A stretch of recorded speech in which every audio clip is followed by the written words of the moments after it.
I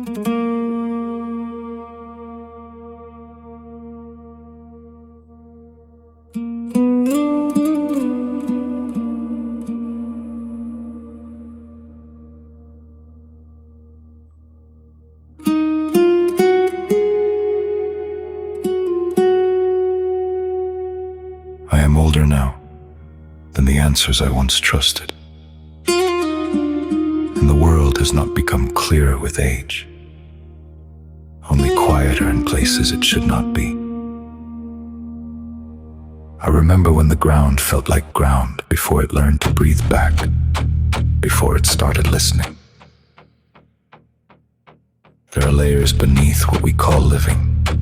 I have walked them. I have mistaken them for paths. And I know now they were never built for return.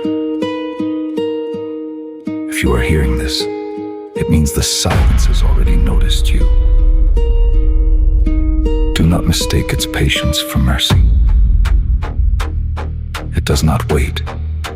It settles. And when it settles completely, there is no difference left between falling and being held. I am Kai, and I am still listening, even now.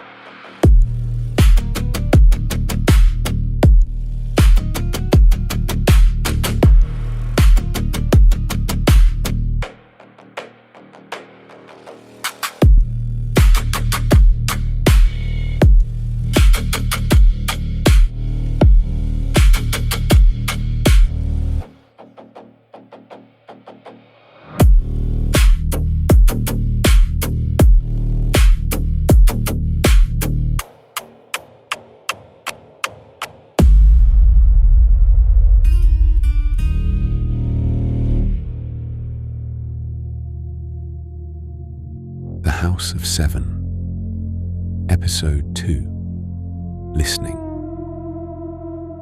The ruins swallowed them whole. Mire moved ahead without looking back, slipping between collapsed walls and skeletal towers with the ease of someone who had memorized every broken angle of Zone 7. The Renmarks followed because there was nothing else to do. Zone 7 didn't offer choices. It offered consequences. The hum thickened as they descended into the broken district. It wasn't louder, just closer, pressing behind Kai's eyes and coiling around his spine, tugging at nerves he didn't know existed. Every few steps he flinched, not from fear, but from recognition, as if something in the resonance was calling his name without sound. Something skittered across the ceiling above them. Too many legs. Too quiet. A ripple of movement. Then stillness. Morena's hand tightened on her blade. Mire didn't look up. Ignore it, he said. It hunts sound. Korvan stumbled. Marena caught him before he hit the ground. His skin was cold, breath shallow, sweat beading along his hairline. He fought to stay upright, but every nerve trembled under the hum's weight. Kai reached for his father's arm, feeling the tension like a wire ready to snap. Mire didn't slow. If he collapses again, leave him. Morena's eyes sharpened. Say that again. Mire finally turned. His expression didn't change, but his tone did. Flat, factual. If he drops here, the land will shift. The hum reacts to weakness. You want to keep him alive? Keep him moving. Kai stepped between them. We're moving. A low, dragging sound echoed from deeper in the ruins. Wet, rhythmic, like something enormous pulling itself across broken concrete. The vibration reached Kai through the hum before it reached his ears. It crawled through his bones. Mire paused just long enough to listen. Deep ocean thing, he muttered. Shouldn't be this far inland. He didn't explain further. They reached a collapsed transit station, half swallowed by vines of metallic growth. The vines pulsed faintly, as if breathing. One tendril twitched as they passed, reacting to their heat or heartbeat. Kai couldn't tell. At the end of the passage was a door, old, reinforced, marked with a symbol Kai didn't recognize. Mire pressed his palm to a panel hidden beneath dust. Oh, the door unlocked with a soft, reluctant click. Inside, the shelter pressed around them. Low ceiling, reinforced walls, a faint blue glow from scavenged aetherglass. The hum vanished. Not faded. Vanished. Kai nearly stumbled. The sudden silence felt unnatural, like stepping into a void. Marena exhaled slowly, relief touching her for the first time since the drop. How did you find this? She asked. I didn't. Mire said. It found me. Kai frowned. What does that mean? It means this place is old, older than the break, older than the core realms want to admit. Mire dropped his pack and sat on a crate. And it doesn't like the hum any more than you do. Korvan studied the shelter before sitting. His eyes lingered on the reinforced walls and the aetherglass strips. A faint smile touched his lips, despite the pain. He had helped design places like this. Marena knelt beside him, brushing dust from his cheek. You're safe, for now. For now. Mire echoed. This shelter keeps the residents out, but it doesn't keep everything else out. Scavengers know this district. They'll smell newcomers. A distant shriek cut through the ruins. Sharp, high, abruptly silenced. Mire didn't flinch. That's not a kill, he said. That's a warning call. Marena noticed first. The tension in Mire's fingers. The calculation behind his gaze. Kai leaned forward, studying him too, but it was Marena who spoke. You saved us. No, Mire said. I saved myself.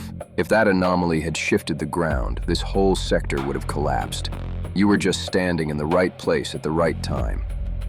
Kai didn't look away. You could have let it take us. I could have. Mire agreed. But then I'd have to deal with whatever the hum was doing to your father, and I don't like surprises. Marena's voice was low. You don't trust us. Trust is a luxury. Mire said. Out here we trade in usefulness.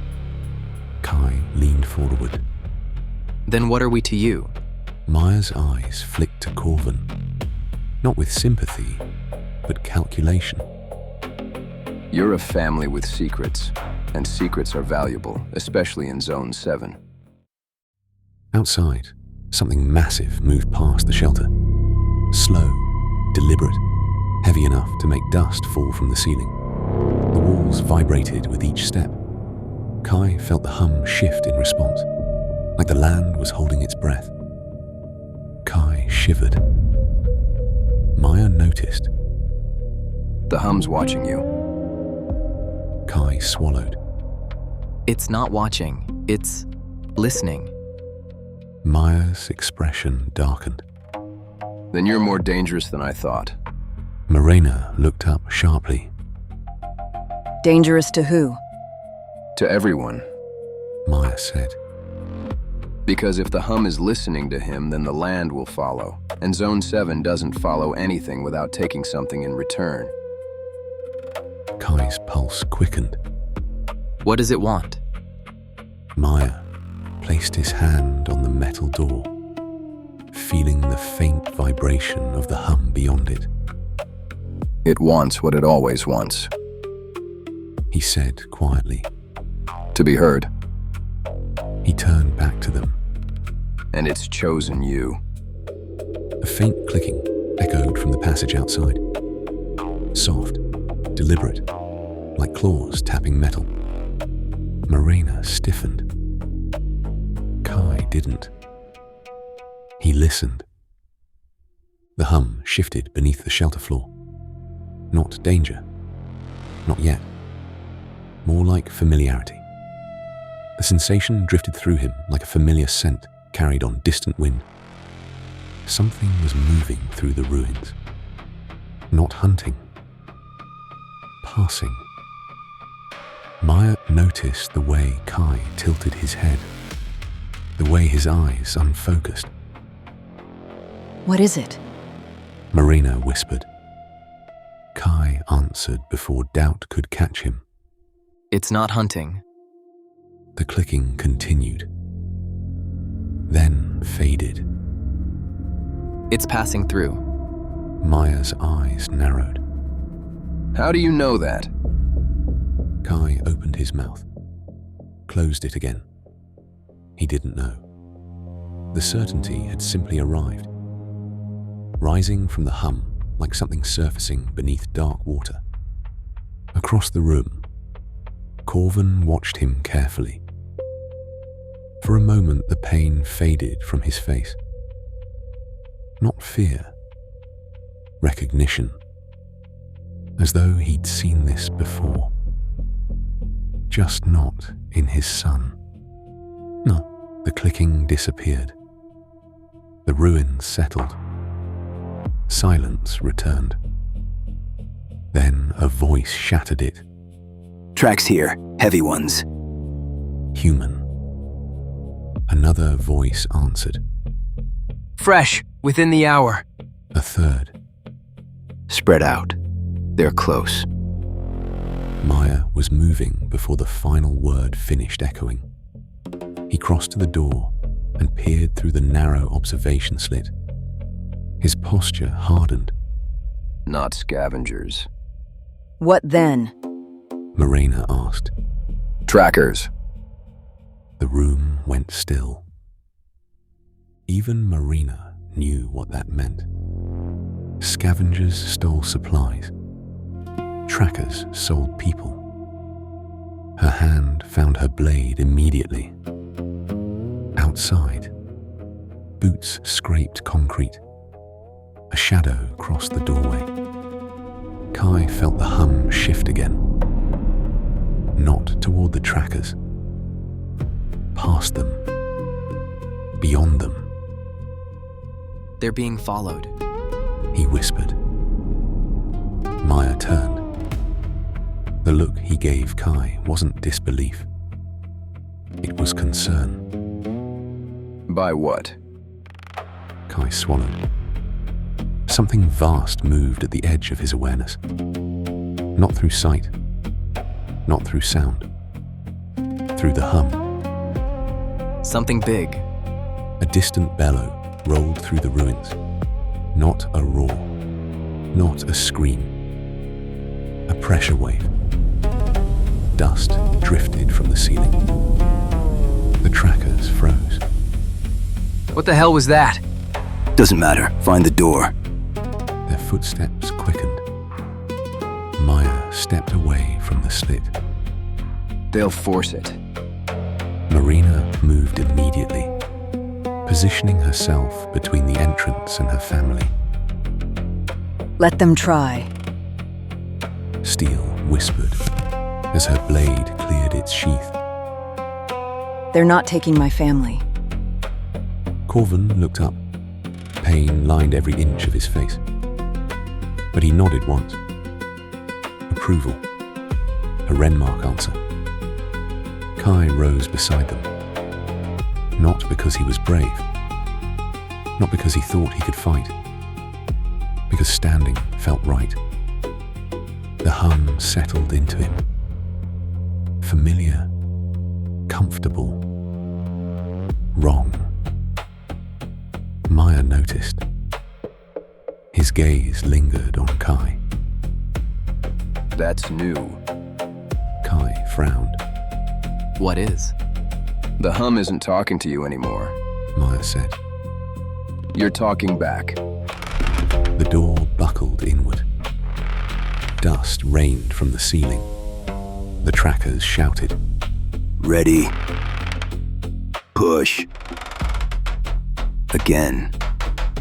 Kai felt the hum coil around him. Familiar and wrong. It wanted something. It wanted him to respond. Korvan's voice cut through the room. Weak, but absolute. Kai, step away from that door. The command hit harder than the trackers. Harder than the creature. Harder than the hum.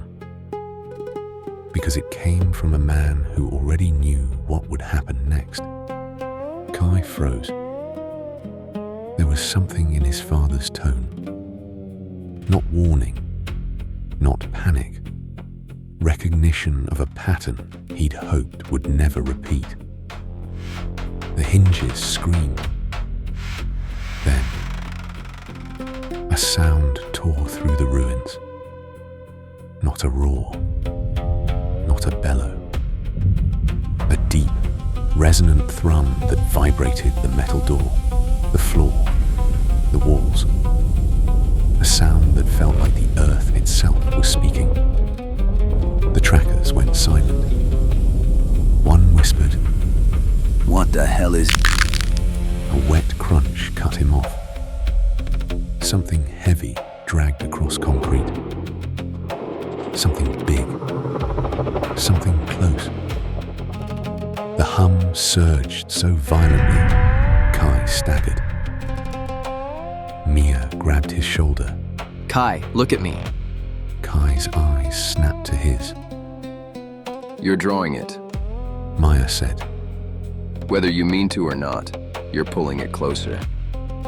I'm not doing anything. Kai whispered. Exactly, Mire said. And it's still answering you. Outside, the creature exhaled. A long, low, rattling breath that fogged the air beneath the door. The trackers didn't scream. They didn't run. They didn't have time. A single heavy impact shook the entire shelter. Then silence, not peace. The kind of silence that held its breath. Kai felt the hum settle again. Slow, satisfied. Listening. Waiting. Korvan looked away, as though he already knew what answering would cost. The silence held. Thick. Heavy. Wrong. Dust drifted lazily through the aetherglass glow, settling over the floor like ash. Somewhere deep within the station, metal creaked as the ruins shifted their weight. No one moved. No one breathed too loudly. Even the world outside seemed to be listening. The creature didn't return, but the fear it left behind stayed. Mire pressed his palm to the door, listening. It's gone. He murmured, a beat. For now. Marena didn't lower her blade. Kai didn't lower his hand. Korvan didn't lower his stare. The hum lingered beyond the shelter walls, distant but present, not pressing, not demanding, waiting. Kai felt it settle into a slow rhythm at the edge of his awareness. Patient, almost content. That frightened him more than the creature. Marena turned toward him. Are you hurt? Kai shook his head. I'm fine. He wasn't. The hum still moved through him like a second pulse. Familiar, comfortable, wrong. Like a memory that didn't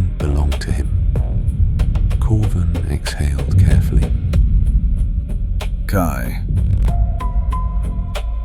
Just his name. But it carried weight. Kai looked at him. His father's face was pale beneath the aetherglass light, every line sharpened by exhaustion and pain. Yet his eyes remained clear, focused, searching, afraid in a way Kai had never seen before.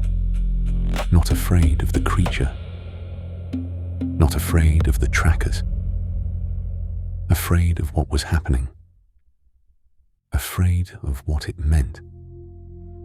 Kai's stomach tightened. I didn't do anything.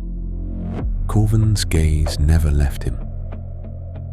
His fingers tightened against the concrete wall, not from pain, but memory. The land doesn't answer without reason, He said quietly. and it never chooses without cost. The words settled heavier than the hum itself. Mire folded his arms. Your father's right. Even Korvan looked surprised. Zone 7 doesn't respond to people. Mire said. It consumes them. Then he gestured toward Kai. But you, it listened. Kai flinched, because that word felt familiar, as though some part of him already knew it was true.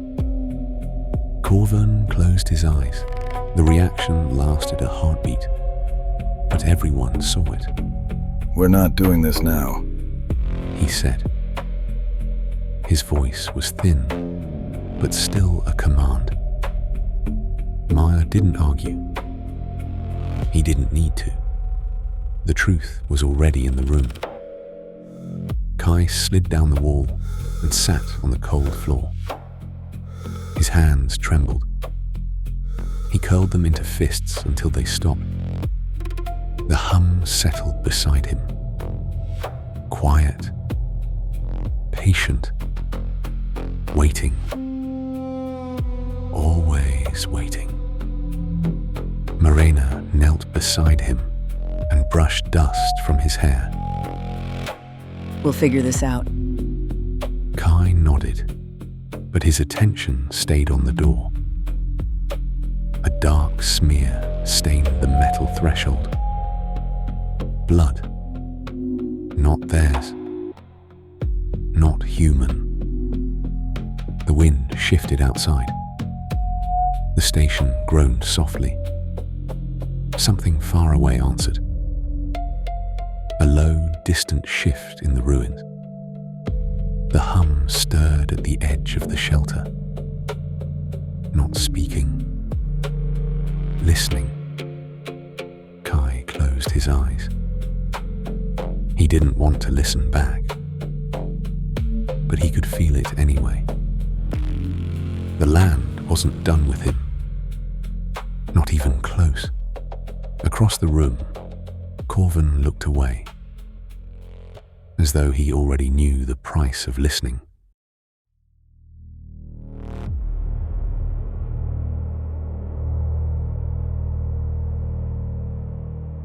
Kai thought the world had ended. He was wrong. The world had changed. Beneath the ruins, beneath the silence, something remained. Something that listened. Something that remembered. And for the first time in generations, the hum answered back. But every answer has a cost. And Kai is about to learn what the world has been waiting for. Thank you for listening to The House of Seven. This experience was created by Aetherwood Studios. We invite you to continue the journey into the Outlands, where every shadow has a story, and every silence has a voice. Episode 3 is coming soon. Until then, listen carefully. The world is still listening.